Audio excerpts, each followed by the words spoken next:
बोले नंद के लाला की जय हो। श्रीमद् भागवत महापुराण की जय हो। बहुत ही सुंदर महाराज कल सुंदर बधाइयाँ यहाँ पर बांटी गई। अच्छा, किस किसने बधाई दिया? बधाई सबको मिला था कि नहीं मिला था? सबको मिला था। बहुत अच्छी बात है। नंद बाबा के यहाँ जब कन्हैया जी का जन्म हुआ था तो नंद बाबा को उम्र कितना था? 75 वर्ष, 75 ईयर के थे नंद बाबा। 75 वर्ष के थे। और जो यशोदा मैया थी, यशोदा मैया महाराज 85 वर्ष की थी। 10 वर्ष को यशोदा मैया नंद बाबा से बड़ी थी। जब वासुदेव जी कन्हैया जी को उनके पास सुला करके आई और महाराज कन्या को लेकर के वासुदेव जी चले गए। उसके बाद प्रातः काल हुआ। नंदा सुनंदा 6 महीना पहले से आ जाती हैं यशोदा जी के यहाँ सेवा करने के लिए। नंदा सुनंदा कौन है? ननंद कहलाई यशोदा जी की। नंदा सुनंदा देखती हैं कि आज प्रातः काल के 9 बज गए लेकिन यशोदा भाभी अभी उठी नहीं। क्या बात है? आखिर कारण क्या है? वह अपने कक्ष से बाहर नहीं आई। और महाराज जैसे जा करके देखते हैं तो सुंदर यशोदा मैया के बगल में लल्ला सो रहा होता। सुंदर सुनहरी चदरिया ओढ़े और कन्हैया जी सो रहे थे। नंदा सुनंदा जो है ना, नंदा आई और देखी तो चेहरा बस देखती है, पूरा नहीं देखती है। क्यों? क्योंकि नंदा के मन में चल रहा है कहीं अगर छोरी हो गए हो तो मेरे को 1.25 लाख हार न मिलो। ये भगवान छोरा है कि छोरी है, छोरा है कि छोरी है। चद्दर एक बार उठाती थी फिर ढक देती थी। पूरा खोल के देखने का हिम्मत नहीं है, कहीं छोरी ना निकल जाए। अगर छोरी निकल गया तो मेरे को 9 लाख हार नहीं मिल पाएगा। 3 बार 4 बार इसी तरह से की। और महाराज फिर कहती हैं अब होगा जो होगा देखा जाएगा, पहले देखूं तो क्या है। और जैसे पूरा चदरिया देखती है तो लल्ला था। सुंदर प्रसन्न हुई और महाराज नंदा बाहर आकर के थाली पीटने लगी। थाली पीटने लगी, गौशाला में चले गए जहाँ पे नंद बाबा थे, सेवा कर रहे थे, गौ सेवा कर रहे थे। जब वहां जाकर के देखते हैं तो नंद बाबा भजन कर रहे हैं। कौन सा भजन कर रहे हैं? आपको पता है नंद बाबा कौन सा मंत्र जाप कर रहे थे कि अब तो भाव नाय, अभी तो भय नाय, अब हो तो कब होगा, अभी नहीं तो कब होगा, अभी तो हुआ नहीं अब होगा महाराज, अब नहीं होता कब होगा। मतलब मेरे को पुत्र होना था तो अभी 75 वर्ष का उम्र हो चुका, अब ये नहीं है तो कब होगा भगवान जाने। इस तरह से वह जाप कर रहे हैं। इतने में नंदा पहुंचती हैं और सुंदर कहती हैं कि भैया बधाई हो। जैसे इस तरह कहती है तो नंद बाबा कहते हैं अरे बहना किस बात की बधाई, पहले मुझे बता दो कि बधाई काहे दे रही हो। तो नंदा कहते हैं पहले मेरे को वचन दो कि जो बोलूंगी वो मेरे को मिलना चाहिए। नंद बाबा कहते हैं कि हाँ चल ठीक है तय, पहले अब तो बता कि बधाई काहे को दे रही है। तो नंदा सुंदर खुशखबरी सुनाती हैं कि भैया यशोदा मैया को लल्ला हुआ है। और जैसे महाराज इतनी बात सुनते ही हैं नंद बाबा पुनः यमुना जी में जाकर के 108 बार डुबकी लगाते हैं। और जब 108 बार डुबकी लगाते हैं, डुबकी लगा करके वापस आए, सुंदर 16 श्रृंगार करने लगे नंद बाबा।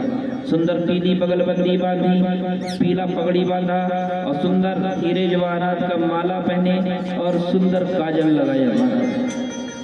इसके बाद कहता है अरे छोरा थोड़ा दर्पण तो लियो। और जैसे दर्पण लाके देखते हैं तो इतना सुंदर श्रृंगार। फिर नंदा से पूछते हैं, कहते क्यों मैं कैसे लागू? तो नंदा कहते भैया आप तो एकदम दूल्हे के जैसे लग रहे हो, लगता है बारात में चलना है दुल्हन में।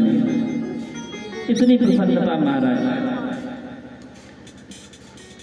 सुंदर महाराज नंदा को सुनंदा को दोनों बहनें को 9 लखा हार प्राप्त हुआ। और जितनी ब्रज की गोपियां हैं सबने श्रृंगार किया। जितनी ब्रज की गोपियां हैं सबने 84 गज का लहंगा पहना महाराज। सुंदर फरिया ओढ़ी, 16 प्रकार के सबने सुंदर श्रृंगार किया। एक गोपी तो 95 वर्ष की थी मान ली। 95 वर्ष की महिला अपने 80 वर्ष पहले जो विवाह हुआ था तो वही लहंगा निकाल कर पहन रही है और सुंदर 16 श्रृंगार किए। अब महाराज गोपियां यशोदा के पास आई और आए करके बड़ी जोर से यशोदा को बधाई दे रही है कि यशोदा मैया बधाई हो। और महाराज सभी ब्रजवासी सभी गोपियां बड़े भाव के साथ नाच रहे हैं और भजन कर रहे हैं। इतनी जोर की शब्द भई कि बरसाने तक समाचार जयकारा की आवाज पहुंच गई। इधर बरसाने तक पहुंची और इधर महाराज मथुरा तक पहुंच गई, जिससे कंस को भी पता चल गया। बरसाने में जो है ना श्री राधा रानी का जन्म हुआ और राधा रानी का जन्म कन्हैया जी के जन्म से ठीक 11.5 महीने पहले हो गया था। जब राधा रानी का जन्म हुआ तो राधा रानी के माता पिता यशोदा मैया के यहाँ आए करके और अपने राधा रानी का विवाह तय कर दिया। किसके साथ? कि जो भी छोरा तुम्हारे घर होगा उसके साथ हम अपनी राधा रानी का ब्याह करेंगे। अभी कन्हैया का जी का जन्म नहीं हुआ, लेकिन राधा रानी का जब जन्म हुआ था तो 11.5 महीना पहले महाराज रिश्ता तय हो गया। और आज उसी बात को लेकर के सुंदर बरसाने से टीका आया है। टीका किसे कहते हैं आपको पता होगा कि जब कोई भी विवाह तय होता है तो इधर कहते हैं होली परीक्षा। तो परीक्षा का टीका लेकर के राधा रानी के घर से बरसाने से राधा रानी के माता पिता आते हैं। और जब बरसाने से टीको आयो है तो और उत्साह हो गया महाराज। और इतनी जोर जोर से झूम रहे हैं सभी ब्रजवासी, इतनी जोर जोर से झूम रहे हैं। इतने में एक करीब 97 वर्ष की महिला थी, गोपी थी। और तो और महाराज हुआ क्या, अब 98, 97, 98 वर्ष की महिला का दांत तो नहीं होंगे ना, दांत नहीं था।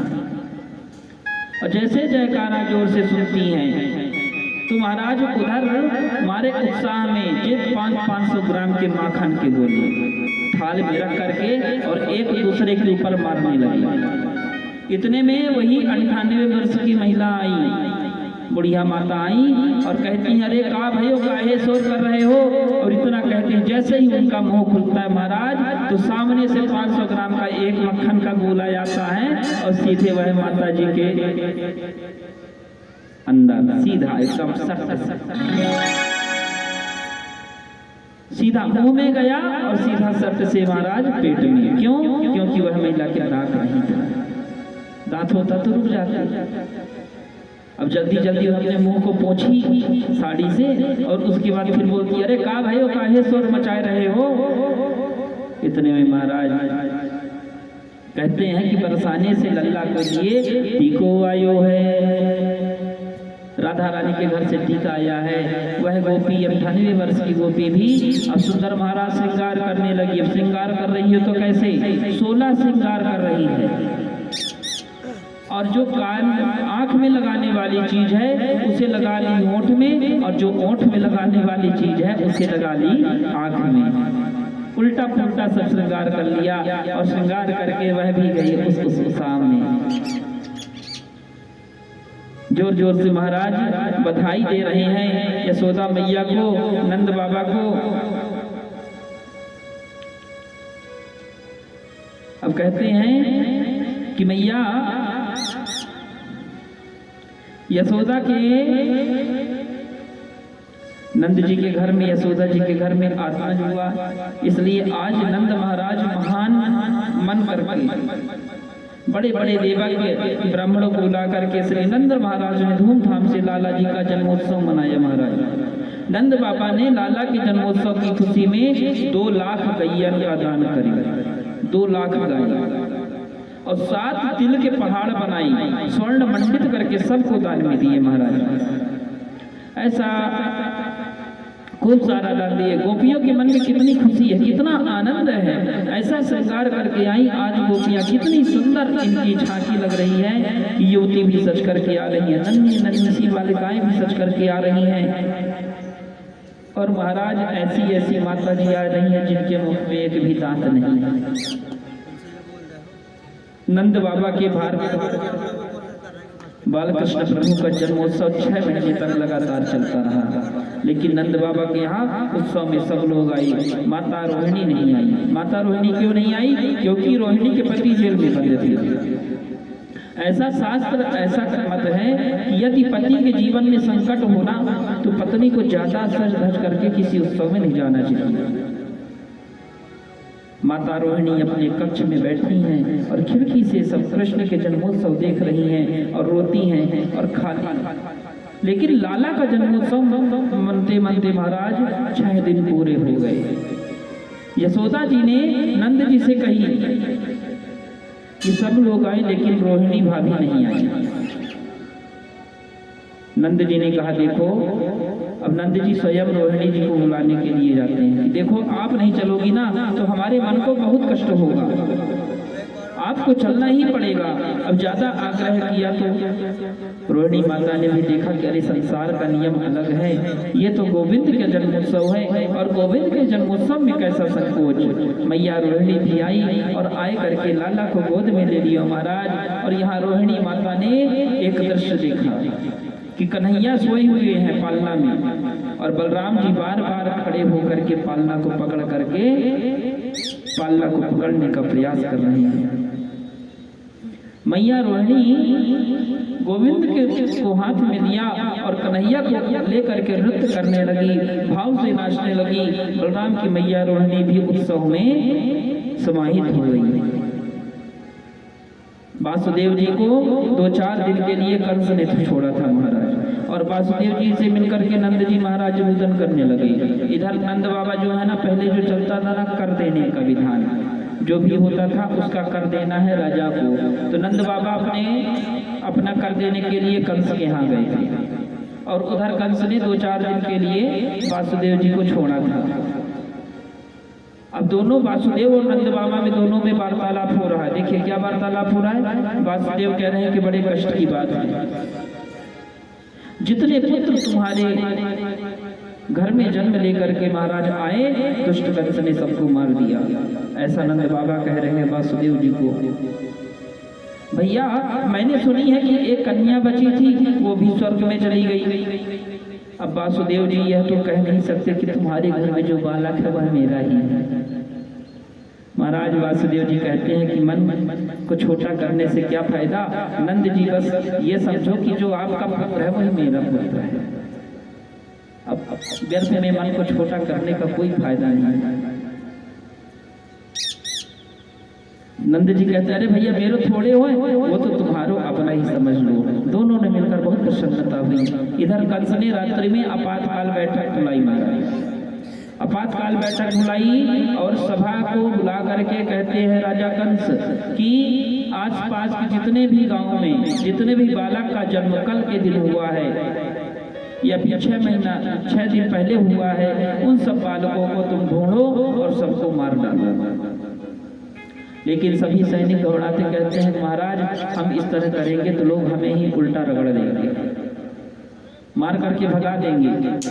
इतने में पूतना को बुलाया जाता है।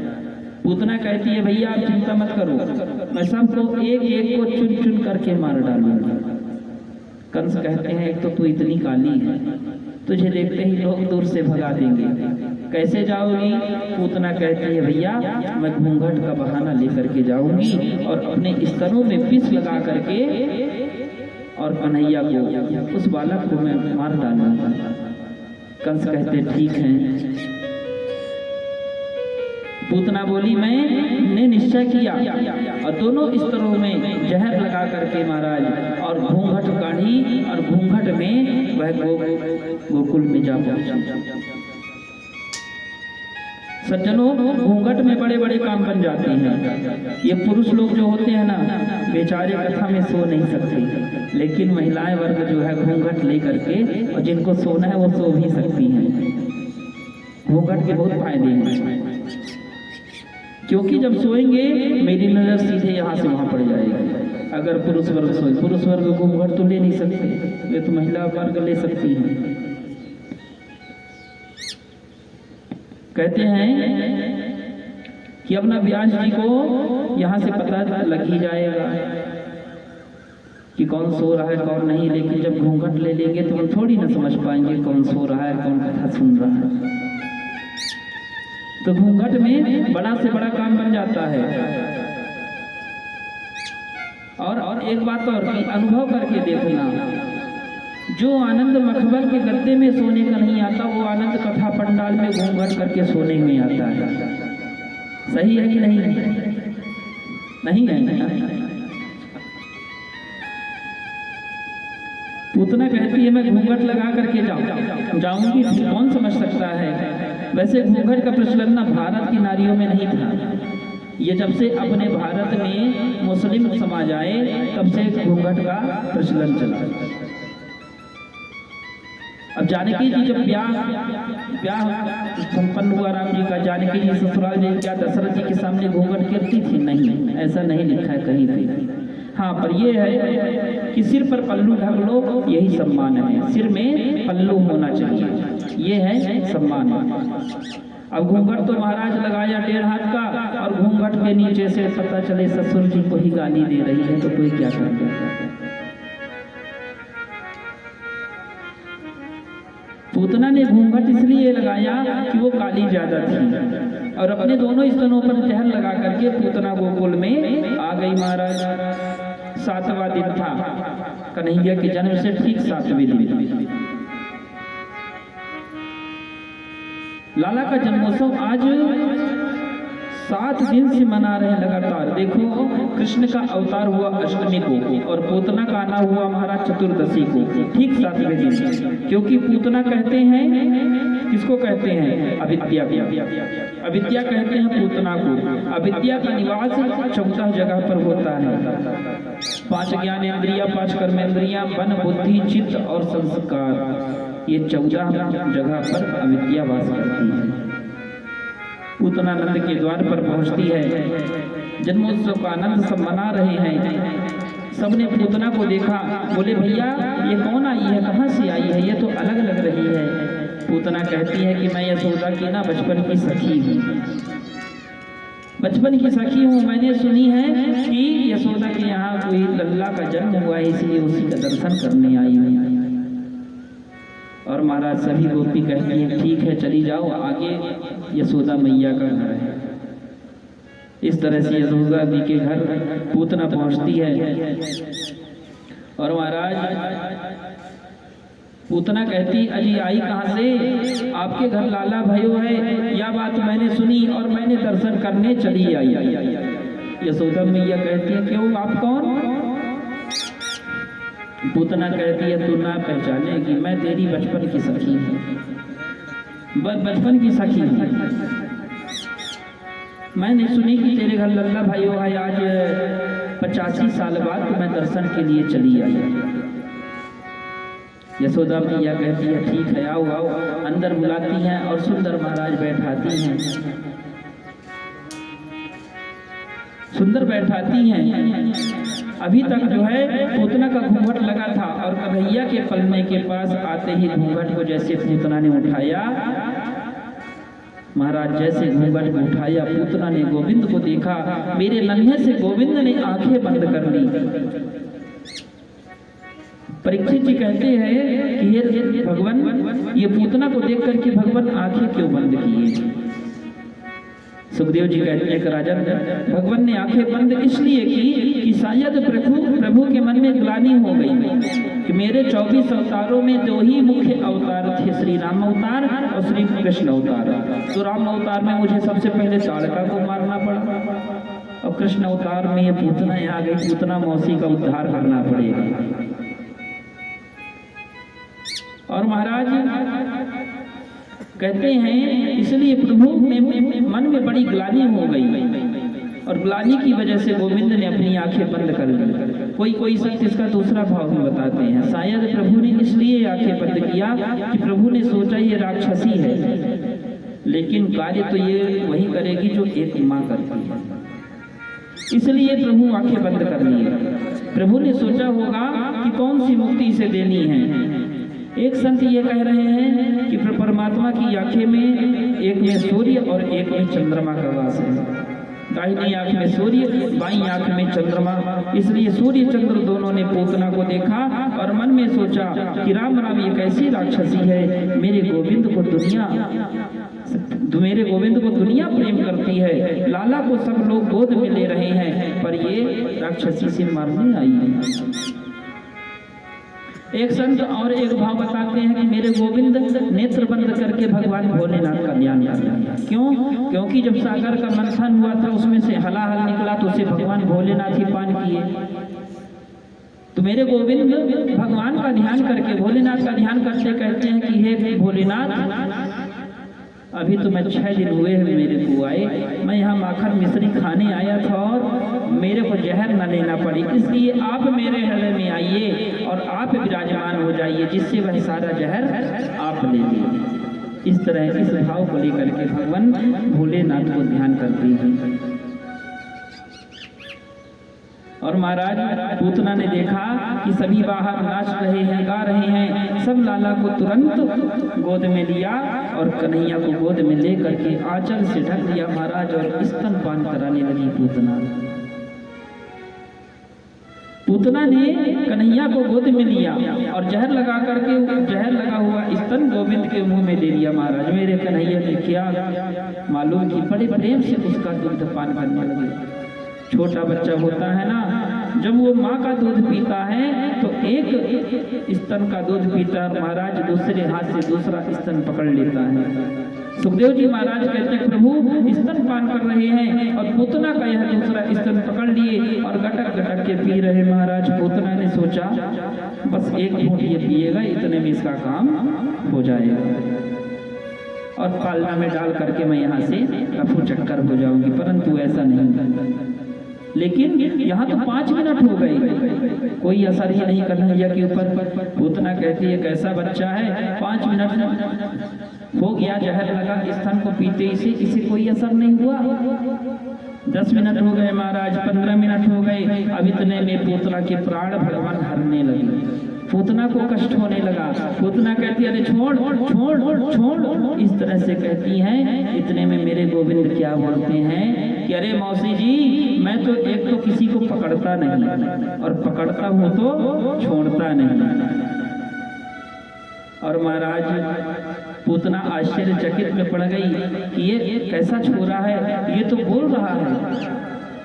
और वह गोविंद को लेकर के घर से बाहर निकली और महाराज अपने प्राण बचाने के लिए भागने लगी। और मेरे गोविंद उसके स्तन को नहीं छोड़े जब तक पूतना का प्राण हरण नहीं हो गया।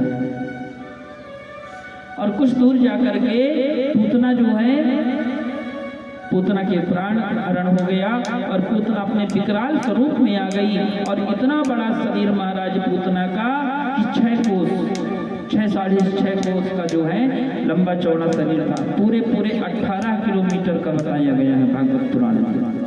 और जैसे पूतना का शरीर भूमि पर गिरा धड़ाम से, उसी तरह से जितने पेड़ पौधे से महाराज सब नष्ट हो गए। 18 किलोमीटर का लंबा चौड़ा शरीर पूतना का श्री भागवत जी में वर्णन है।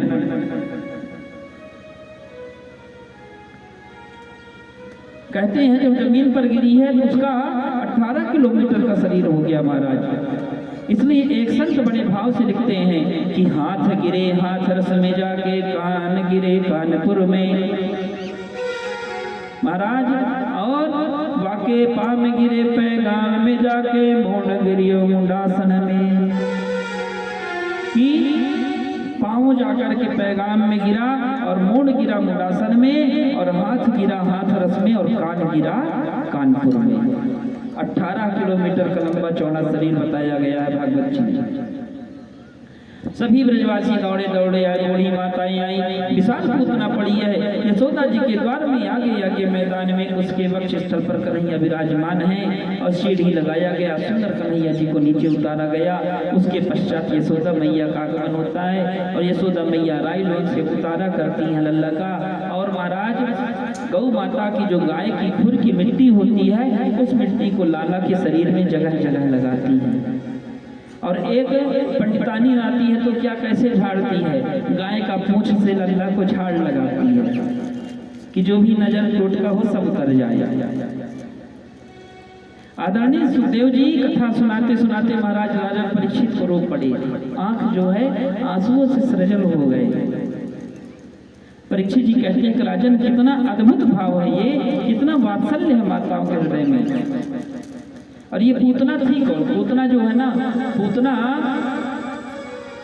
पूर्व जन्म में जब राजा बलि के यहाँ वामन भगवान गए तो राजा बलि की बहन थी। जब वामन भगवान राजा बलि के यहाँ गए भिक्षा के लिए, तो जब उसकी बहन बलि की बहन ने देखा भगवान वामन भगवान तो अपने मन में क्या भाव लाई कि काश ये मेरा भी इतना सुंदर पुत्र होता तो मैं अपने स्तनपान कराती। और जैसे ही महाराज वह 3 पग भूमि मांग करके 2 ही पग में त्रिलोकी को नाप लिए, उतनी समय वही बहन कहती है कि मेरे को ऐसा पुत्र न चाहिए, ये तो छलिया है। अगर ऐसा पुत्र मेरा होता ना तो स्तन में विष लगा करके और दूध पिला करके मार डालती।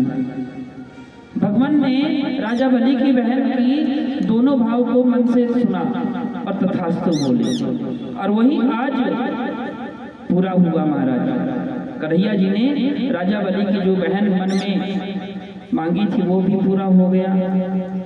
वही जो है दूसरे जन्म में पूतना बन के आई। और महाराज वह एक माता का स्थान भी प्राप्त कराया गया पूतना को, और वह पूतना के अनुसार जो है मैं स्तर में जहर लगा करके मार डालती, वो भी पूरा हुआ। लाला की इंद्रियों की रक्षा ऋषिकेश भगवान करे, ब्राह्मणों की रक्षा नारायण भगवान करे, श्वेत दीप के पति लाला के चित्त में रक्षा करे। ऐसा जो है सभी लोग कामना करते हैं, सभी गोपगण सभी कामना करते हैं। सुखदेव जी कहते हैं कि राजन परीक्षित, परमात्मा श्री राम श्री कृष्ण के एक ही नाम का स्मरण करने से मात्र से व्यक्ति भवसागर से प्राप्त हो जाता है। विचार करिए, जिसने गोविंद को गोद में लेकर के अपना स्तनपान कराया वो यो भी राक्षसी हो सकती है। और जैसे महाराज पूतना का शरीर गिरा था, इतना दुर्गंध निकला, और जैसे ही सभी ब्रज के लोगों ने खींच करके और यमुना के किनारे पूतना का दाह संस्कार किए, और जब दाह संस्कार किए तो उसमें से महाराज सुगंध निकलने लगा। राजन परीक्षित कहते हैं कि हे गुरुदेव ये क्यों? तो मेरे गोविंद सुखदेव जी कहते हैं कि मेरे गोविंद ने पूतना का उद्धार किया, इसलिए उसमें से सुगंध निकलने लगा। अब कंस को पता चला, महाराज कंस को पता चला कि ये पूतना मारी गई, तो कंस को बड़ा कष्ट हुआ। नंद बाबा मथुरा से आए, उन्होंने बहुत गए का दान किया। लाला 6 महीने का हो गया तो सक्टासुर इनको ले गए, सक्टासुर मारवे ते ताई आयो महाराज, और गोविंद ने वाको भी उद्धार कर दियो। भगवान जिसने भी अवतार धारण किया वह शंकर जी उनको देखने जरूर जाते हैं। अब महाराज भोलेनाथ जैसे राम जन्म में, राम अवतार में मदारी का वेश धारण करके शिव जी गए थे दर्शन करने, और आज महाराज जोगी का वेश धारण किए और गोकुल पहुंच गए कि चलो आज कन्हैया का दर्शन करने जाना है। और महाराज भेष तो ऐसा बनाए, लंबी लंबी जटा, गले में सर्प, बेल्ट जो लगाते हैं ना, वह बेल्ट भी सर्प का लगा था, और कानों में जो कुंडल था वह बिच्छुओं का था, और लेके त्रिशूल डमरू पहुंच गए यशोदा मैया के यहाँ। अरे यशोदा मैया दरवाजा खोलो। जैसे यशोदा मैया दरवाजा खोलती हैं वैसे देखती कि जोगी कहाँ से आया है, जोगी कहाँ से आया है।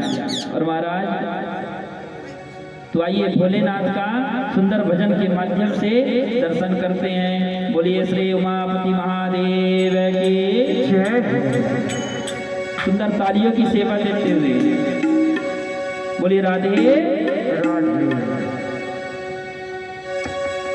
जोगी आयो री तेरे द्वार, देखा दे मुझे लाल का। एक जोगी आयो री तेरे द्वार, देखा दे मुझे लाल का। एक जोगी आयो री तेरे द्वार, देखा दे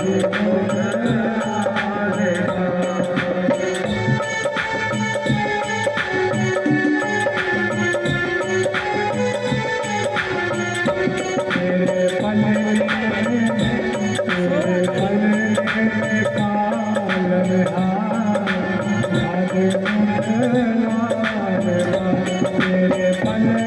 हरि बोल।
बोले उमापति महादेव की जय। और जैसे महाराज कहते अलख निरंजन, वैसे यशोदा मैया दरवाजा खोलती हैं और देखती हैं सामने जोगी आया। कहते हैं कहिए बाबा क्या चाहिए? कहते हैं मैया कुछ न चाहिए, मेरे को तुम्हारे लल्ला का दर्शन करना है, ऐसा मेरे गुरुजी का आदेश हुआ है। मैं सिर्फ कन्हैया का तेरे लल्ला का दर्शन करने आया हूँ। यशोदा मैया कहती है बड़े बड़े सांप लपेट करके और कानों में बिच्छू का कुंडल पहन करके तुम आए हो, ये बताओ मेरा लल्ला देखेगा तो डर जाएगा। मैं दर्शन ना कराऊंगी, तुमको यदि कपड़ा चाहिए तो मैं कपड़ा दे दूंगी, बर्तन चाहिए तो मैं बर्तन दे दूंगी, हीरे जवाहरात चाहिए तो हीरे जवाहरात दे दूंगी, परंतु मैं लल्ला का दर्शन ना कराऊंगी, नहीं तो इससे मेरा लल्ला और डर जाएगा। भोलेनाथ कहते हैं कि नहीं मैया, मेरे गुरुजी का आदेश हुआ है और मैं बिना दर्शन किए यहाँ से जाऊंगा भी नहीं, ये भी आज नोट कर लेना। और महाराज इस तरह से मैया जो है लौटा देती हैं भोलेनाथ को। भोलेनाथ बस कुछ दूर जाकर के गए और एक वृक्ष के नीचे वहीं महाराज अपना चिमटा त्रिशूल गाड़े और वहीं धुना रमा लिया। संकल्प ले लिया कि आज जब तक मुझे दर्शन नहीं होगा तब तक मैं गोकुल छोड़ करके नहीं जाऊंगा। और जैसे पता चला कन्हैया जी को कि भोलेनाथ आए थे, वो चले गए बिना दर्शन के। महाराज ले रोना शुरू, इतना रोए जोर जोर से कि कई तरह का उतारा भी किया यशोदा मैया ने, लेकिन कोई असर ना हुआ। दो चार सखी आती है, कहती हैं क्यों री यशोदा, क्या हुआ, क्या बात हो गई, क्यों रो रहा है? अरे क्या बताऊं, वो एक जोगी आया था, दर्शन के लिए बोल रहा था, परंतु मैंने मना कर दिया ना, तब से रो रहा है, तब से शांत होने का नाम ही नहीं ले रहा है। तो सखी कहती है मैया कहीं वही जोगी ने तो कुछ नहीं कर दिया? रुक जाओ, मैं अभी जोगी को बताती हूँ, वो बैठा है वहां पे, जाओ जरा बुला के लाना। सखी सहेली गई, महाराज गोपियां गई जोगी के पास, भगवान भोलेनाथ के पास। कहते हैं कि आपको यशोदा मैया ने बुलाया है। तो भगवान कहते कि अब मैं नहीं जाने वाला, वो मेरे को वहां से दर्शन कराने के लिए मना कर रही हैं, इसलिए अब मैं नहीं जाऊंगा। इतने में सखी सहेली कहती हैं, गोपियां कहती हैं, करे बाबा वो जो है ना लल्ला आपके आते ही खूब रो रहा है, खूब धूम मचा रहा है, एक काम करिए आप चलिए और कुछ झाड़ दीजिए उसको, इसलिए झाड़ने के लिए बुलाया है। तब भगवान दिमाग लगाते कि हाँ झाड़ने के लिए बुलाया तो दर्शन तो हो गए। और सुंदर महाराज भोलेनाथ आ जाते हैं कि यशोदा मैया बाहर आकर के शर्त रखती है, कहती है देखो बाबा मेरे महल में ना 15 द्वार हैं, 15 द्वार है, मैं तुमको डायरेक्ट भगवान का दर्शन मतलब डायरेक्ट लल्ला का दर्शन नहीं कराऊंगी। 15 द्वार है, तुम ये द्वार में खड़े हो जाना, दूसरे द्वार से मैं दिखाऊंगी तब देख लेना। भोलेनाथ कहते ठीक मैया दर्शन तो कराओ चाहे जैसे कराओ। और महाराज दर्पण के माध्यम से भोलेनाथ को कन्हैया जी के दर्शन होते हैं, और जैसे दर्शन होता है वैसे कन्हैया जी का रोना शांत हो गया, चुप हो गए। यशोदा जी कहती है अरे बाबा आपका दर्शन करते ही मेरा लल्ला मेरा छोरा जो है तो शांत हो गया।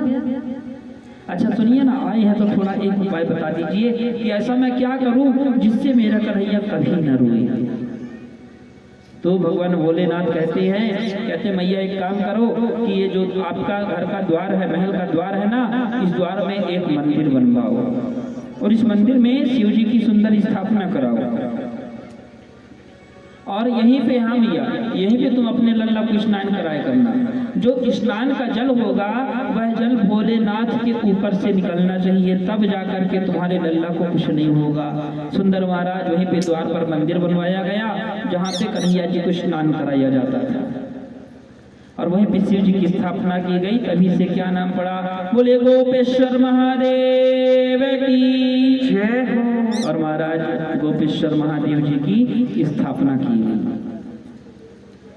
इस तरह से भगवान भोलेनाथ दर्शन किए। अब जो है नंदरानी जी जो है ना उम्र में थोड़ी बड़ी थी।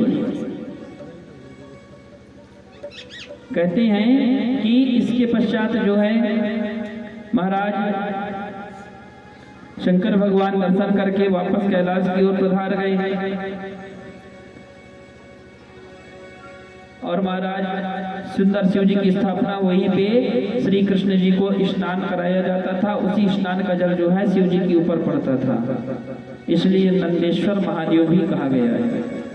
शास्त्र यह कहते हैं कि 1 वर्ष का बालक हो यानी 6 महीने का हो तो उसका नामकरण हो जाना चाहिए। अब महाराज 6 महीना तो हो ही गए थे, लेकिन यशोदा और नंद तो उसका नामकरण करना ही भूल गए। उन्होंने याद ही नहीं रहा कि इसका नामकरण भी होगा। लेकिन महाराज मैया के वात्सल्य का कोई वर्णन नहीं कर सकता। मैया ने गोद में बालकृष्ण सो रहे थे, आज मैया ने लाला को बहुत श्रृंगार कियो है। सुंदर सुंदर लाला की झांकी है, पीताम्बर पहनायो है, लाला के सुंदर सुंदर घुंघराले बाल हैं, मोतियन की माला बांधी है, बीच में मोर पंख लगी है और आँखन में सुंदर काजल लगाए हैं। सूरदास जी आदि संतों ने गाया है कि यशोदा तेरे भाग्य की कहीं न जाए।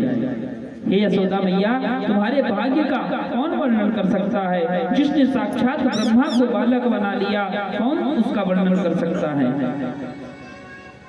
अब महाराज असल में जो है ना, नंद जी के यहाँ गर्गाचार्य जी अचानक आए और गर्गाचार्य जी आए। नंद बाबा ने गर्गाचार्य जी का बहुत स्वागत किया। महाराज आओ महाराज, बड़ी कृपा की आपने, कहाँ से पधारे? गर्गाचार्य जी कहते पास में नामकरण करवाने जाना था, तो आपका घर पड़ा तो सोचा घूम लो। और जैसे नामकरण का नाम लिए महाराज, नंद बाबा को याद आ गया कि अरे अभी तो हमारे कन्हैया का भी नामकरण नहीं हुआ लल्ला का। एक काम करिए महाराज, आप बैठिए और आप जो है ना नामकरण कर दीजिए। तो गर्गाचार्य जी मना करते, कहते मैं तो कंस के यहाँ का पुरोहित हूँ, अगर कंस को पता चल जाएगा ना कि मैं तुम्हारे यहाँ नामकरण करने आया हूँ यदुवंशियों के यहाँ, वो तो फिर मेरी खैर नहीं। नंद बाबा कहते हैं अरे हम शांत से कर लेंगे, कोई उधम नहीं होगा, कोई हल्ला नहीं होगा, बिना हल्ला के एकदम शांत में चुपचाप नामकरण कर लेंगे। और महाराज और नामकरण करूंगा तो कंस को ये शंका और बलवती हो जाएगी और कंस कहेगा कि वासुदेव के घर के पंडित नंद के यहाँ कैसे नामकरण कराया। इस तरह से फिर मुझे दंड देगा। इसके पश्चात जो है नंद बाबा कहते हैं कि आप परेशान बिल्कुल मत होइए, किसी को जानकारी नहीं होगी, नामकरण तो आज होगा चाहे चुपके से हो। लाला के 6 महीने का उत्सव मनाया, उसमें सत्तासुर आ गया महाराज। 1 वर्ष के बाद जब वो अग्नि बनाया तो तृणा बरता करके लाल को उड़ा करके ले गया। यदि आपने नामकरण संस्कार में इसी धूमधाम से मनाया तो उसी भीड़ में कहीं कंस कोई ना कोई राक्षस भेज दे, इसलिए शांत भाव से नामकरण करना पड़ेगा, एकदम गुप्त रूप में। पर लाला का नामकरण जो है ना आपके ही श्रोमुख से होना चाहिए, ठीक है, लेकिन शर्त है कि आप किसी को भी निमंत्रण नहीं देंगे। जल्दी चलो नामकरण करना चाहिए। महाराज नामकरण की तैयारी हो गई, लेकिन मैया ने सोची ये सच्चा ज्योतिषी है कि नहीं, इसके लिए दोनों माताएं अपने दोनों पुत्रों को बदल लिए। रोहिणी माता के बलराम भैया और यशोदा मैया के कृष्ण कन्हैया।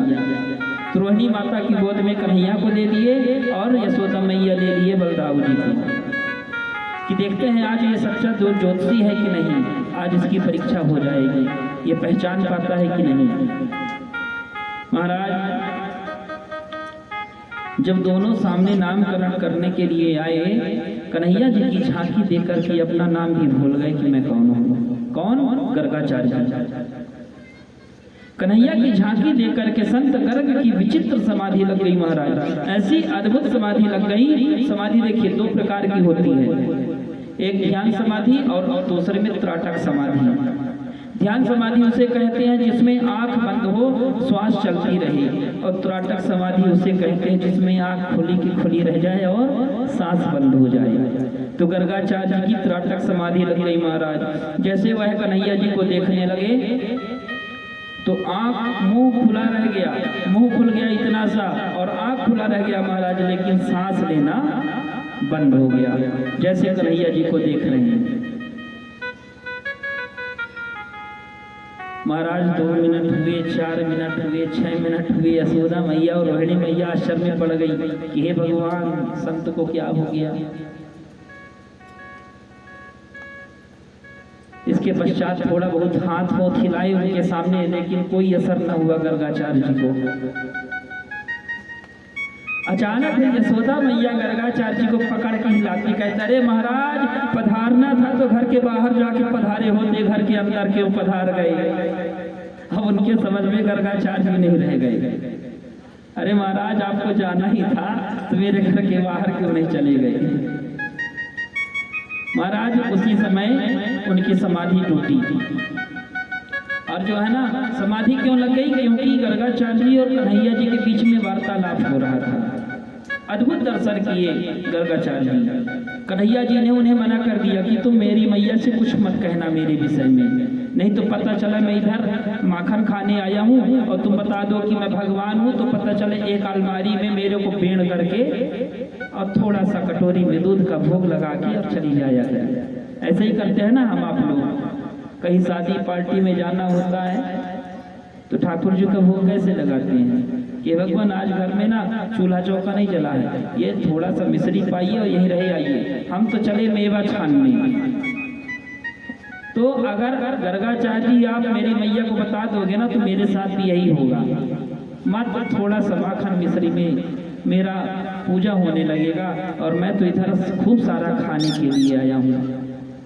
और महाराज समाधि जब लगी तो यही वार्तालाप हो रही थी। समाधि खुली और यशोदा मैया गर्गाचार्य जी से पूछने लगे कि कहाँ चले गए थे महाराज, कहाँ पधार गए थे। तो कहते हैं मैया मैंने तो दर्शन कर रहा था। चलिए हो गया, कोई बात नहीं, आप जो है ना अब नामकरण का संस्कार का समय हो गया है। अब कहते हैं कि दोनों माताओं ने जब गर्गाचार्य जी की ओर देखा झकझोरा तो गर्गाचार्य जी समाधि खुल गई महाराज।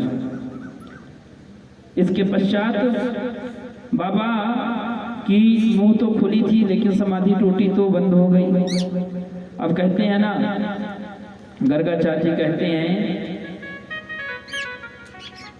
कि भगवान बनने में नहीं, मैया हमें पुत्र मानती हैं, गोद में बिठाती हैं, अपना स्तनपान कराती हैं, माखन खिलाती हैं, लाड लड़ाती हैं, दुलार करती हैं, क्योंकि मैं इनका पुत्र हूँ। इसलिए गर्गाचार्य जी आप भूल करके मत बताना कि मैं भगवान हूँ। और तो और महाराज गर्गाचार्य जी कह रहे हैं कि मैं इनकी मस्तिष्क रेखा देख रहा था माता, ये मस्तिष्क रेखा देखने में जरा भी ध्यान भंग हो जाए ना तो फिर वो रेखा पकड़ में नहीं आती, इसलिए मेरी आंखें खुली खुली रह गई। मैया कहती हैं चोखी देखा ना रे बाबा, इतनी लंबी रेखा हम तो एकदम डर गई थी। कितने लंबी समय तक आप मुंह खोल करके और जिसमें आपकी सांस बंद हो जाए ऐसा कौन सा रेखा देख रहे थे तुम। महाराज गर्गाचार्य जी ने देखा, कहते हैं माताएं कितनी चतुर हैं, बच्चों को अदला बदली करके बैठी हैं मेरी परीक्षा लेने के लिए। संत गर्गाचार्य जी ने माता यशोदा की ओर देखा, यशोदा कहती है मैं बड़ी हूं ना तो पहले मेरे पुत्र का नामकरण करो। यशोदा की ओर इशारा करके गर्गाचार्य जी ने नामकरण किया कि अयम ही रोहिणी पुत्रो रमेयं सहदो गुण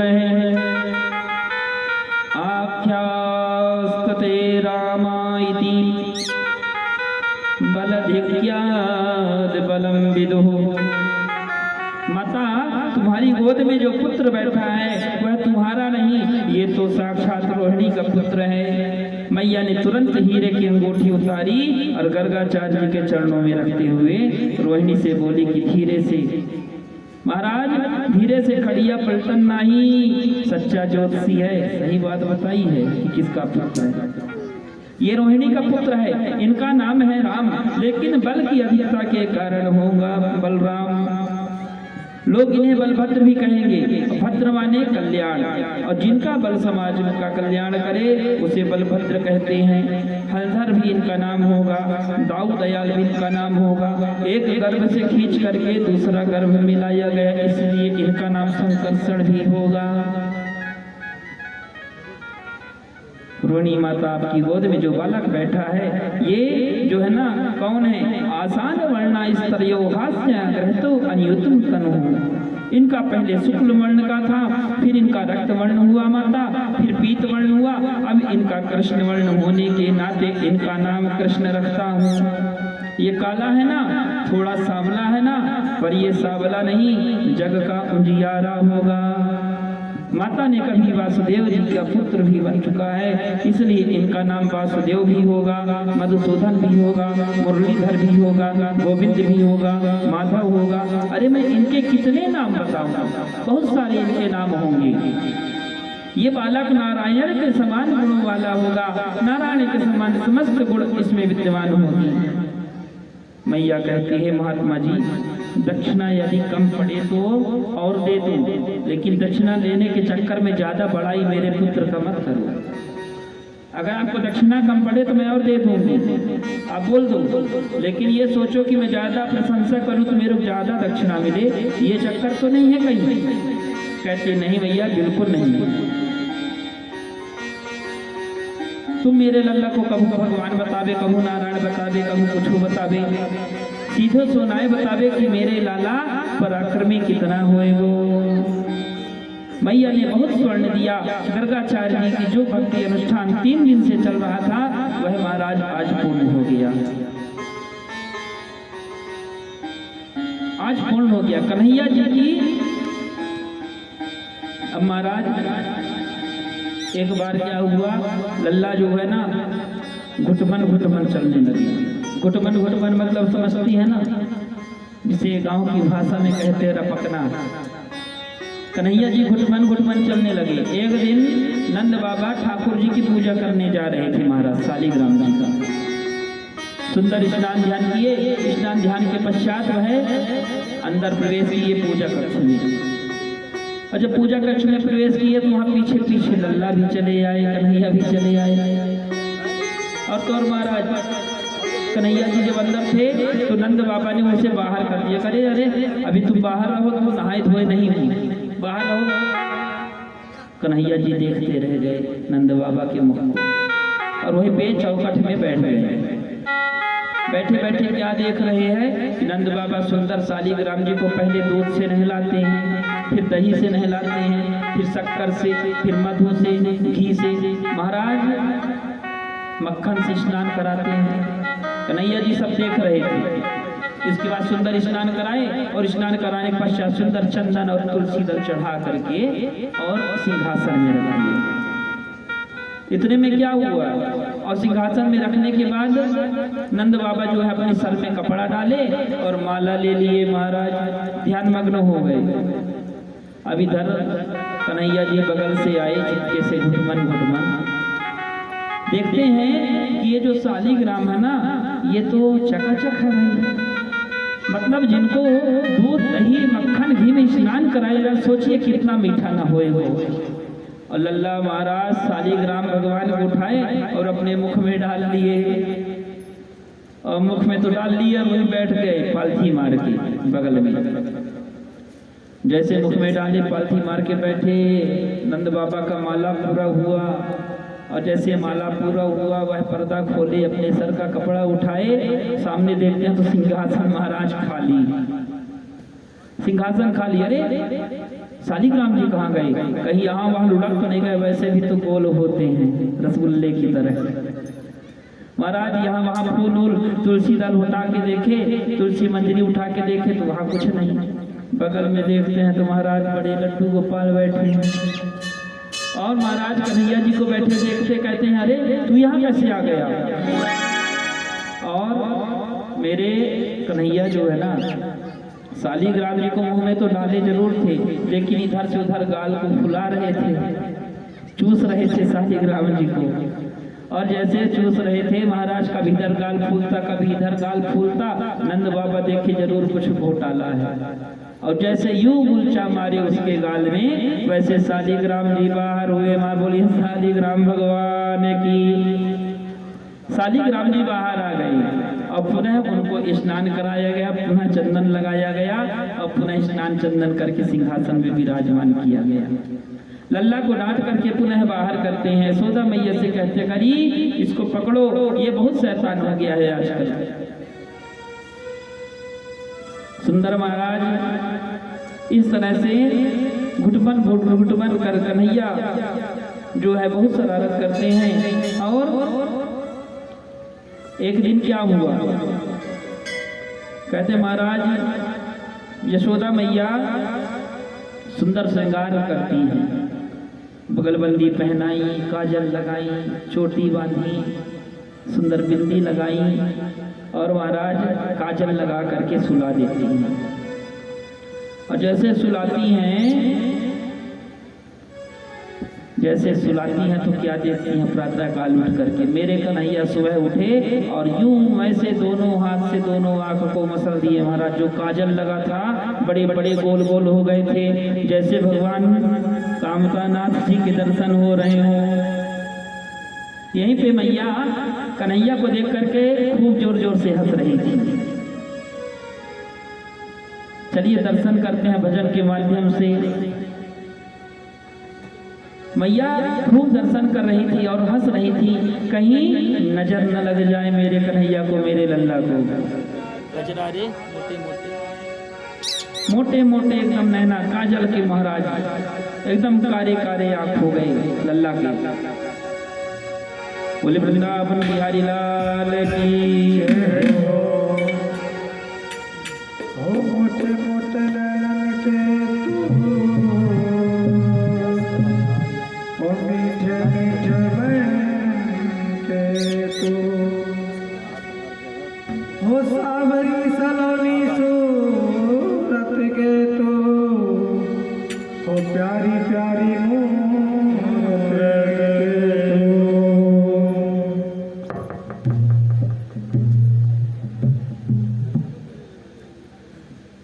हो बाके बिहारी काजरा रे तेरे मोटे मोटे नहीं है ना जरना लग जाए, है ना जरना लग जाए, है ना जरना लग जाए। बाके बिहारी काजरा रे मोटे मोटे है ना जरना लग जाए, है ना जरना लग जाए, है ना जरना लग जाए।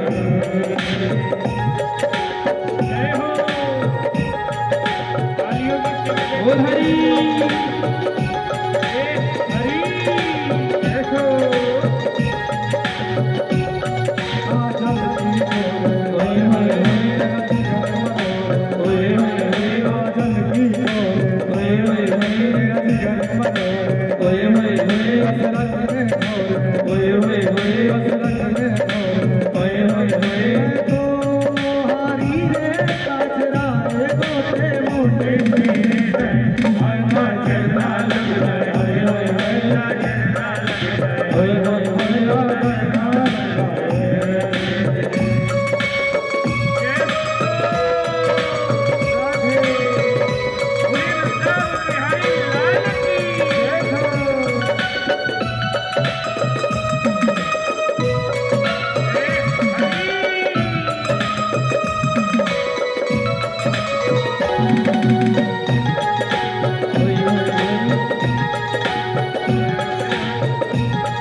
गोविंद के लाला की। महाराज साक्षात परम ब्रह्मा जग जाकी गोद में, सो यशोदा की गोद में। दुनिया जिसके इशारे पर नाचती है वो यशोदा के इशारे पर आज नाच रहा है। शीश महीश गणेश दिनेश सुरेश हूँ जानी निरंतर ध्यावे, तही अखंड अनंत अनादि अभेद अभेद सुवेद बतावे। नारद ते सुख व्यास रहे, पचिहारी को पुनि पार न पावे। कहीं अहीर की छोहरिया छछिया भरी छाछ पे नाच नचावे। भाव से नाचेंगे तो नारायण नाचेगा। भाव का दर्शन महाराज करे यशोदा के लाला को कोई चीज अच्छी नहीं लगती है। मैया कभी दोसाला ओढ़ाती है, नहीं ओढ़ते गोविंद क्योंकि कभी कारी कमरिया की अच्छी लगती है। ऐसा सुंदर गोपाल नृत्य करते हैं कि यशोदा तेरे भाग की कहीं न जाए। संसार इसके इशारे पर नाचता है और जो संसार को नचाता है आज वह स्वयं यशोदा मैया की सारी पर नाच रहा है। कृष्ण चरित्र में जो यश प्रदान करे उसे यशोदा कहते हैं। एक और बात, राधा रानी की माता का नाम क्या है? कीर्ति, और कृष्ण की माता का नाम है यशोदा। यदि आप व्याकरण के हिसाब से देखें तो उसका शाब्दिक अर्थ देखें तो कीर्ति ददाति इति कीर्तिदा, यश ददाति इति यशोदा।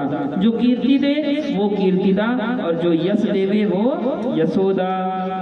राधा और कृष्ण दोनों की माता के नाम का अर्थ एक ही होता है। यदि लाला की लीलाओं में यशोदा यश प्रदान ना करे ना तो गोविंद को कौन जाने और गोविंद को कौन पहचाने। ऐसा सुंदर चरित्र श्री कृष्ण का कि भैया जब नृत्य कर रही लाला को 2-2.5 वर्ष का कृष्ण रुनझुन रुनझुन पायल बज रही है, नाच रहे हैं। और अब ये ब्रज में गोपियां, आज एक गोपी ने गोविंद को देखा महाराज, और गोपी का नाम है श्रुति रूपा। वेद के मंत्र गोपी बन करके आई और गोपी का मन रूपी मयूर नाचने लगा। दौड़ी दौड़ी गोपियों की मंडली में गई और गोपियां कहती क्या बात है, क्यों इतनी खुश हो रही हो? एक गोपी कहती है शास्त्रों में लिखा है कि शरणु सखी कौतुक में कनकम नंदम निकेता गणेकम नादृष्टयम। मैंने आज विचित्र दृश्य देखा। गोपियां कहती क्या देखा? कि देखा है कि गाय की ढोल से अंग वाला वेदांत प्रतिपाद्य आज यशोदा के आंगन में नाच रहा है महाराज। अब सब विचार कर रही है कैसे जाए दर्शन करने। सभी गोपियां जो हैं अपना अपना तिकड़म भिड़ाने लगी कि अब जाए तो जाए कैसे लल्ला का दर्शन करने। सासू जी तो घर जाने नहीं देती हैं और कोई कोई सासू जी बड़ी खतरनाक होती हैं। होती है कि नहीं होती?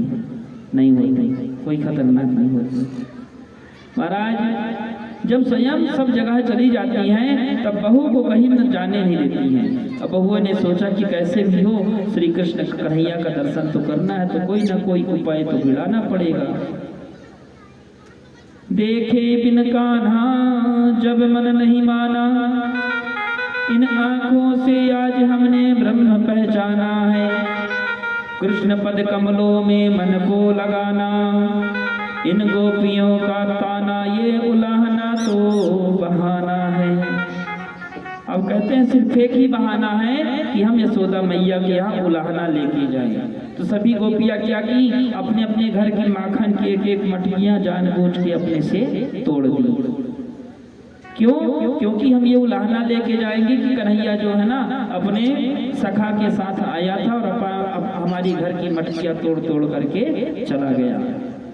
सभी घर से महाराज सभी गोपियां निकली मटकियां फोड़ फोड़ के और यशोदा मैया के यहाँ जा पहुंची उलाहना देने, शिकायत लेके, है ना। तो आप लोग भी चलेंगे क्या उलाहना लेके? किन किन को चलना है यशोदा मैया के पास उलाहना लेके, ये बताइए। अच्छा, किसी को नहीं जाना है? चलिए उलाहना लेके चलते हैं यशोदा मैया के पास। बोले बाल कृष्ण लाल की।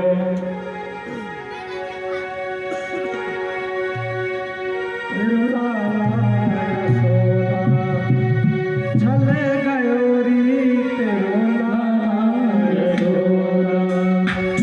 गयो री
बोलिए नंद जी लाला की। महाराज सभी गोपियां उलाहना लेकर के आती हैं। बुलाना भी कैसी कैसी शिकायत, सभी शिकायत करती हैं, करे यशोदा ये तेरा जो छोरा है ना, ये तेरा लल्ला है ना, बहुत शरारती हो गया है। तो कहती है कैसा शरारत? तो एक गोपी कहती है कि अरे आप तो क्या है ना कि हमारे घर में जाता है, खुद तो जाता है, साथ में ही अपना पूरा मंडली को लेके जाते हो, साथ में बंदरों की टोली भी रहती है, और हमारे घर का माखन तो ठीक है खाता है, और साथ में मटकी भी तोड़ता है। तो यशोदा मैया कहती है, कहते अरे तुम भी कहाँ पड़ी हो, ये छोटो सो छोरो है, कम से ज़्यादा से ज़्यादा 50 ग्राम मक्खन खाता होगा। कहती है नहीं नहीं, वो तो 50 ग्राम खाता है ठीक है, लेकिन पूरा मंडली के साथ जाते हैं ना, ये बात गड़बड़ है। ठीक है ज़्यादा खा ले कोई बात नहीं, लेकिन मटकी तो ना तोड़े, नुकसान कर देते हैं ना। इतने में महाराज यशोदा मैया कहती है अरे तुम्हें ज़्यादा वो पड़े ना तो मेरे घर 50-50 मटकी माखन होती है, तुम मेरे से ले जाओ, लेकिन ज़्यादा शिकायत मत करना मेरे लल्ला का। कहती हैं गोपी कहती आप तो नाराज हो गई, मैं लाला चोरी करके भी माखन खाबो तो बुरा ना लागे, पर ये स्वयं थोड़ी न खावे, ये चोरी करबे जावे तो पूरी मंडली जाए। महाराज इनकी मंडली को नाम क्या है मालूम है? इनकी मंडली का नाम है बाल गोपाल चौर विद्या प्रचार मंडली। चोरों का मंडली का नाम दिया गया है। ऊपर बंदर की मंडली और नीचे ग्वालों की मंडली। बंदरन को माखन लुटावे और अच्छा माखन खा करके मटकी भी तोड़ देवे। एक गोपी कहती है बुद्धि की बात, यशोदा मैया कहती है अरे तुम भी क्या बात कर रही हो, इतने मेरे में बुद्धि थोड़ी ना आया है। तो एक गोपी कहती है अरे मैया तुम बुद्धि की बात करती हो, क्या बताऊं यशोदा जी, इनके पेट में ना दाढ़ी और 1.5 हाथ की है। परसों की बात है, मेरे पति का जन्मदिन था और महाराज मैं अपने पति के जन्मदिन की खुशी में मैंने घर में 56 भोग बनाया और 56 भोग बनाया। आपके लाला ने जा करके सुंदर पटा में बैठ गया और कहता मैया चलो ले आओ भोग लगाओ। अब बनाया मैंने अपने पति के लिए और तेरा छोरा कह रहा कि ले आओ भोग लगाओ, और मैंने डांट करके भगा दिया। मैंने क्या कहा कि पहले सत्यनारायण का पूजन हो जा लल्ला, इसके बाद तू आके खाना। इतने में तेरा लल्ला नाराज हो गया और चला गया महाराज। और फिर क्या किया पता है? रात में जब मैं और मेरे पति भोजन करके सोए हुए थे तो मेरे पति का दाढ़ी और मेरे बालों की चोटी दोनों को बांध दिया। क्या किया कि मेरे पति का दाढ़ी और मेरी चोटी से दोनों को जोड़ करके और बांध के और भाग आया। अब रात में लगी मेरे पति को प्यास, तो क्या करते, पानी पीने के लिए उठे तो इधर मैं गिर गई, इधर मैं खींचती थी वो गिर जाते। इतना शरारती तेरा छोरा हो गया है। और महाराज एक गोपी कहती है परसों मेरे घर में सत्यनारायण का पूजन रखा हुआ था।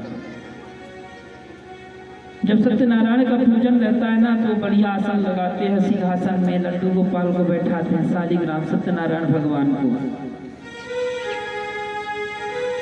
और महाराज मैं पंजीरी बना रही थी रसोई में, आपके लाला ने हमारे घर गए और साथ में 2 कुत्तों के पिल्लों भी ले गए साथ में। और क्या किया कि सिंहासन से सत्यनारायण की मूर्ति उठा लिया और वह कुत्ते के पिल्लों को बैठा दिया।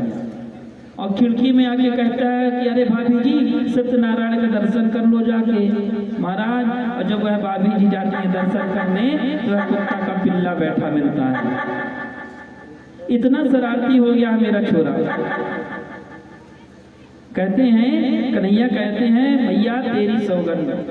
मैया डांटने लगती हैं तो कहते हैं मैया तेरी सौगंध, मैंने इतना शरारत नहीं किया, मैंने ऐसा कोई शरारत नहीं किया। ये गोपी बड़ी चालाक है तो इनकी बातों में आ जाया करती है। मैया ये बहुत चतुर है। यशोदा मैया के सामने कृष्ण सुंदर सफाई प्रस्तुत करते हैं। मैया ने कहा लाला के कान पकड़ करके कहती हैं, सुखदेव जी कहते हैं कि राजा परीक्षित इस दृश्य को देखिए कि कितना सुंदर दृश्य है। यशोदा मैया सुंदर कन्हैया के कान पकड़ करती हैं और कान डर के साथ कृष्ण डर के मारे महाराज थर थर थर थर कांप रहे हैं। और आज खेलते खेलते महाराज एक बार क्या हुआ, खेलते खेलते ब्रह्मांड घाट पर कृष्ण चले गए और मिट्टी खा ली। और महाराज मकान बना रहे थे मिट्टी का और खेलते खेलते थोड़ा सा मिट्टी कृष्ण जी ने अपने मुंह के अंदर डाल लिया। 3.5 बरस की श्री कृष्ण और मिट्टी का मकान बना करके खेल रहे थे। खेलते खेलते थोड़ा सा ठेला मिट्टी का डाल लिया। इतने में एक गोपी जा करके यशोदा मैया से बता दी। सभी ब्रजवासी आकर के कहते हैं लाला तेरे मुंह में कहाँ है? तो लाला कहाँ से बता दे, जबकि मुंह में मिट्टी कहता हूँ। जब भी कोई पूछे तो कहता ओह। अब कहाँ से बोले, क्योंकि मुंह में तो मिट्टी है। यशोदा मैया यशोदा मैया कान पकड़ के पूछती हैं, काहे रे लल्ला क्या खाया है? तो कहते हैं ओह। और जबरदस्ती मुंह को खोल करके देखे, उसमें महाराज 14 लोग एकदम यशोदा मैया को दिख रहे थे। जितने भी देवी देवता 33 कोटि देवता हैं, वह सब कन्हैया जी के मुख के अंदर दिखे यशोदा मैया को। यशोदा मैया की आंखें खुली की खुली रह गई महाराज।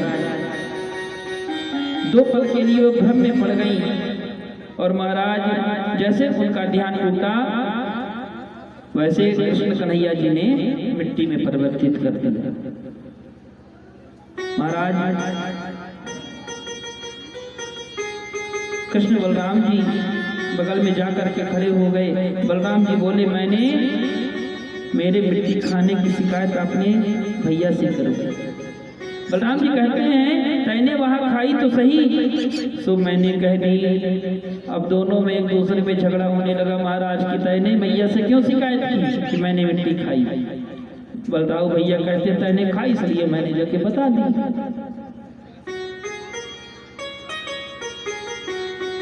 बलराम जी सोचते हैं कि इसकी पिटाई जो है बाद में होगी, पहले हमारी क्यों ना हो जाए। बलराम जी कहे, भैया मेरे सामने तो लाला ने माटी खाई।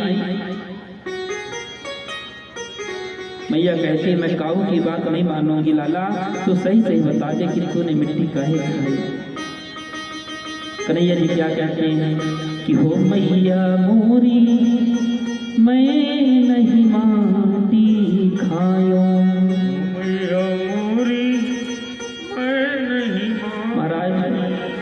कहते हैं कि मैया मैं माटी नहीं खाई। और जैसे मुंह खोल करके देखती हैं, थोड़ा बहुत तो लगी होगी, देख लूं। जैसे गोपाल ने छोटे से बुखार में खोला महाराज सज्जनों, संपूर्ण ब्रह्मांड कृष्ण के मुख में दिखाई दिया। भगवान ने वैष्णवी माया को आदेश कर दिया कि जो कुछ भी यशोदा को मुख में दिखाई दे रहा है सब दूर कर दिया। मैया कहती है, तेरे मुंह में मैंने अभी कुछ देखे हो लाला। कन्हैया कहते हैं, कछु ना, तेरे सपनों देखे हो, मुंह खोल करके दिखाया तो कुछ भी नहीं था। महाराज गोविंद तो केवल प्रेम से मिलता है और गोविंद की प्राप्ति का साधन तो केवल प्रेम है। माँ को चाहिए सुंदर संस्कार कि अपने अपने बच्चों को सुंदर संस्कार देना चाहिए। सुंदर लाला को स्नान कराती, अपने हाथ से कन्हैया को अपना दूध पिलाती। तो क्या सज्जनों, कन्हैया जिस माखन को खाते थे, यशोदा मैया अपने हाथ से दही बिलोल करके माखन निकालती थी। ये बात बिल्कुल सत्य है कि जिस माता ने बचपन में पुत्र की सेवा की अपने हाथों से, वह बालक वृद्ध अवस्था में माँ को सेवा जरूर करता है। और जो बालक का सेवा वह माँ अपने बालक का सेवा नहीं करती, वह वृद्ध में होने के बाद जो वह बालक वह अपने माता पिता की सेवा नहीं करता। माँ को चाहिए कि अपना दूध पिलाएं और अपने हाथ से बच्चों की सेवा करें। मैंने कई घरों में देखा है कि आजकल महाराज मैं दिन रात जो है ना, कई घरों में सब जगह थोड़ा थोड़ा ध्यान तो जरूर रखता हूँ। भैया वहाँ ना जाना होता है तो ध्यान चला ही जाता है।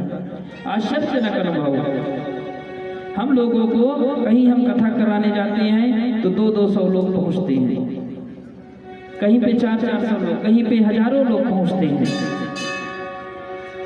और एक जगह हम कथा कराने जा रहे थे महाराज। अब एक जगह की बात नहीं, आज की बात है।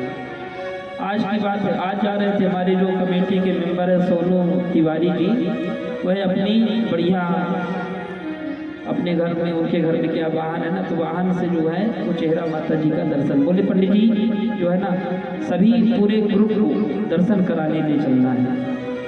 हम कहे ठीक है भैया, इससे अच्छी बात क्या हो सकती है। सभी ग्रुप के मेंबर थे महाराज, उसमें हमारे वृंदावन के भैया भी थे संगीत में जो है। और बीच में वहीं पे जो टर्निंग मिलती है हाईवे के पास, वहीं पे महाराज मिली क्या बैलगाड़ी, क्या मिली बैलगाड़ी। वृंदावन वाले भैया कहते हैं महाराज जी इसे क्या कहते हैं। हम कहें भैया ये मिनिस्टर गाड़ी है। कौन सी गाड़ी है? मिनिस्टर गाड़ी। क्या है ना, मिनिस्टर की गाड़ी जहाँ पिया जाए वहाँ पे जो आमने सामने रहते उनको धीमा होना पड़ता है। अब महाराज इस वाले रोड में तो मिनिस्टर गाड़ी चल रही थी, इसलिए हमको अपना गाड़ी धीमा करना पड़ा। कहते इतना बड़ा ये मिनिस्टर गाड़ी? हम कहना हाँ बिल्कुल मिनिस्टर गाड़ी है, बिल्कुल कुछ ना बोलना, कुछ बोलोगे ना तो सब गड़बड़ हो जाएगा। बैलगाड़ी थी, अब हमको अपना वाहन धीमा करना पड़ा भाई, क्योंकि भाई बैलगाड़ी है। फिर जब थोड़ी देर के बाद वह बैलगाड़ी निकली और हमें साइड मिला, उसके बाद हम अपनी गाड़ी आगे बढ़ाए। तो कहते हैं महाराज पुराने जमाने में जब भी झगड़ा होता था ना और दो लोगों के बीच में लड़ाई होता है, अभी भी पुराने जमाने की बात नहीं, तो कहते हैं ना करे माँ का दूध पिया हो तो सामने आके दिखा। अब माँ का दूध आज का लड़का पिया ही नहीं तो सामने कहाँ से आएगा? सब तो बॉटल वाला दूध पीते हैं। कहते हैं ना जब झगड़ा होता है करे माँ का दूध पिया हो तो सामने आ जाओ। जब माँ का दूध ही नहीं पिया तो सामने कहाँ से आए बेचारा लड़ने के लिए? इसलिए सुंदर संस्कार देना चाहिए, अपने अपने बच्चों को सुंदर संस्कार देना चाहिए। अब महाराज एक बार क्या हुआ कि मैया ने कही, एक बार जो है लल्ला माखन मांग रहे थे खाने के लिए, और माखन भी कैसा मांग रहे थे? ताजा माखन मांग रहे थे। इधर ध्यान मत दीजिए, इधर 56 भोग की व्यवस्था हो रही है। पहले कथा में ध्यान दीजिए, कथा सुनेंगे तो 56 भोग मिलेगा। अभी 56 भोग लगा नहीं है, गिरिराज जी का पूजन होगा ना उसके बाद 56 भोग मिलेगा। तो क्या कहते हैं कि मैया मेरे को माखन चाहिए खाने के लिए। मैया कहती है अरे रुक जाओ, अभी ताजा मक्खन निकाल रही हूँ, ताजा मक्खन निकाल लूंगी उसके बाद तू खा लेना। इतने में महाराज कन्हैया जी नाराज हो गए। कन्हैया जी नाराज हो गए, ये बड़ी बड़ी आंखें कर लिए और महाराज रोने लगे।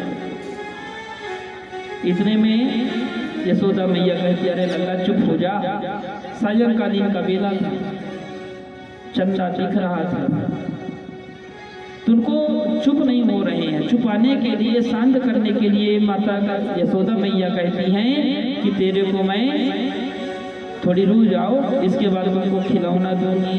तो कहते हैं कौन सा खिलौना? तो कहते हैं चंदा खिलौना। कहाँ है? कहते वो जो ऊपर दिख रहा है ना, चंदा मामा। तो क्या चंदा मामा? चंदा मामा ला करके दोगी, तो पहले शांत तो हो जा। महाराज कन्हैया जी शांत हो गए। अब किसका जिद पकड़ लिए कि मैया हो मैया मोरी चंद्र खिलौना दी